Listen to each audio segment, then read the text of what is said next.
If you want to grow your business by 5%, 10%, or even 20%, keep watching. Welcome to Let's Rethink Business, presented by Dale Beaumont and brought to you by businessblueprint.com. Today, we're going to talk about why you need to take American Express. Now, before we get to American Express, let me talk about cards in general, because there are still a lot of businesses out there that refuse to accept payment by credit. This, in my opinion, is a big mistake. Why? Well, let me share with you this story.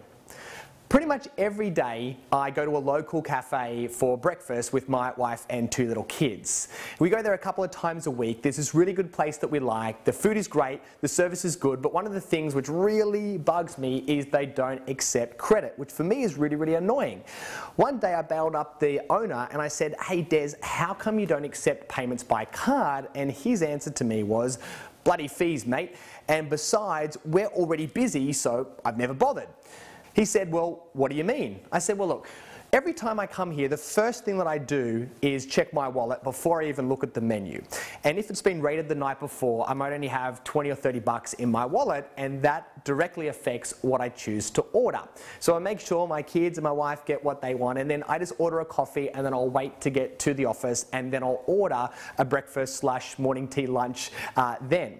However, if I've got a bunch of money in my wallet, then I'll order what I like, and I'll order normally bacon and egg roll, I'll order some freshly squeezed orange juice, I'll order a coffee, maybe even 2 coffees, and I might spend $70 or $80. Now I then said to Des, "Look, there's probably another 50 people every single day just like me, so by not offering credit, you're probably kissing away 20 to maybe 30% extra revenue."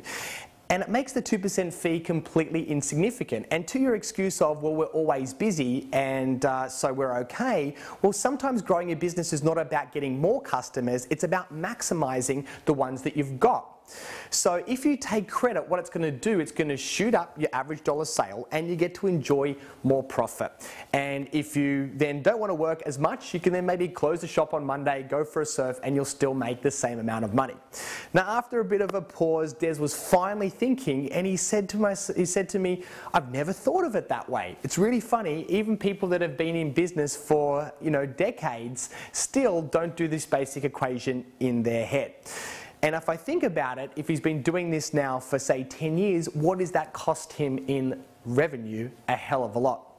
Now, this story would be funny if it was just a one-off, but it's not. Tens of thousands of businesses in Australia and right across the world just don't choose to accept credit and only accept cash. Now, if you're not laundering money in your business, I really want to encourage you to fix this problem right away. What you're going to do is you're going to call your bank and you're going to get them to set up for you some FPOS, and make sure as well you include Visa and MasterCard. But once you hang up the phone, I then want you to pick up the phone again and I want you to call American Express. Now, when I ask the question with business owners, "Why don't you accept American Express?" again, they say, "Oh, the fees are too high." First of all, on the point of the fees, I know they suck. Remember, I'm a business owner too. However, don't get resentful. What you need to do is suck it up and focus on the $100 that you just made rather than the $3 that you just lost. Or as one of my mentors, a guy called Roy McDonald, once said, "Stop majoring in the minors." Furthermore, in the case of American Express, they've got some really interesting data on their website, and they've got the sources there to back it up. They say that the average American Express cardholder spends 64% more on credit card transactions than non-American Express cardholders. And they also have a 26% higher income than non-American Express cardholders. So by focusing on the extra 1% is completely stupid, because the reality is that American Express cardholders spend a whole lot more money than everyone else. Now, the second point that people make is, well, people just pull out another card. Well, what most people don't realize is that many big companies only give their employees an American Express card to use for their company expenses. Now, if they had to, they could use a Visa or a MasterCard, but then they'd have to put in a claim to accounts, and then they'd have to wait a month or 2 to get back their own money. Who's going to want to do that? So maybe you're not losing any sales at the actual register, but you're probably losing a whole bunch of sales from people that aren't even coming in the front door. So if you accept American Express and you put a big sticker on your window, then what you're effectively saying to tens of thousands of cardholders out there is, if you come into our store, we're going to help you to spend your company's money. And whatever you do, don't surcharge on any card ever. It's like saying to a customer, yeah, I know the banks are screwing me, and because of that, it's now okay for me to screw you. Remember that saying from your mother. What did she say? 2 wrongs don't make a right. So whatever you do, don't surcharge. All it does is it leaves a sour taste in someone's mouth at the very moment they're supposed to be feeling elated about their new purchase. In the case of American Express, all you're saying to people is, I don't value the fact that you're spending between 20 to 30% more than everybody else. Now at this point I could quote a whole bunch of other facts, but I think I've made my point.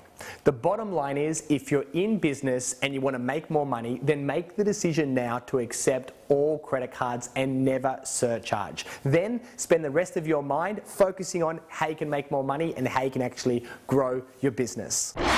That wraps up this video. Now I'd love to hear from you. Do you agree that we should be accepting all forms of payment and we shouldn't be surcharging? Or do you completely disagree? If so, I'd love to know your opinion. Just leave it in the comment section below this video. And if you've enjoyed it, click on the like button, or better still, take this video and send it to other business owners that aren't accepting forms of payment so they can know how much it's costing them and how much revenue they're losing every single day. And finally, if you're not already there, head to businessblueprint.com and subscribe to receive updates, and that way you can get access to more great videos like this, and also podcasts, articles, and a whole lot of extra templates so you can grow your business. Thanks for watching. See you next time.